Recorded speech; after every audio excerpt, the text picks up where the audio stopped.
Donna, have you ever done any public speaking or narration? Ooh, no. How do you make narration interesting?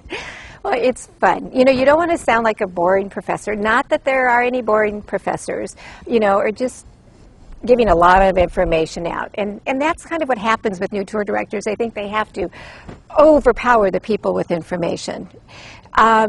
And you're lucky today, too, because of the internet. There's so much information as far as research. In fact, there's information overload now. You can go to the cities, the national parks, the attractions, the states. I mean, they all have excellent information that you can share with your group. But you want to find the interesting facts. I mean, some you definitely need to cover because it's important maybe to the history of that area. But find stories, and they don't have to be long. Just, you know, maybe a few lines to a story, and that's the kind of thing people will remember. Don't overpower them with dates.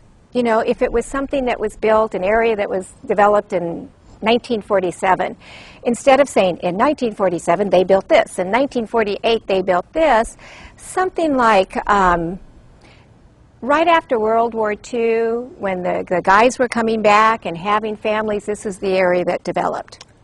That kind of thing. And then once in a while, pull those numbers out, and they'll go, oh, she does know. Because when you say, well, in 1912, this was done. Oh, you know, it does show that you do know facts, and which is important. But you don't want to overwhelm them with just a lot of numbers. Personalizing it. You know, this was my favorite place when I was a kid. You know, this is a city I just love. I've moved here 20 years ago and I love it. That enthusiasm and personalization will help.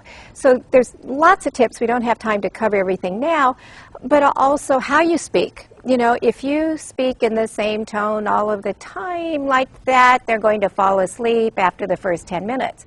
But if you talk faster occasionally, you talk slower, you stop talking. New guides have a terrible time. They can't stop talking. But if suddenly you stop, see, you're doing it. They'll listen. What are you going to say next? What is it? Asking questions.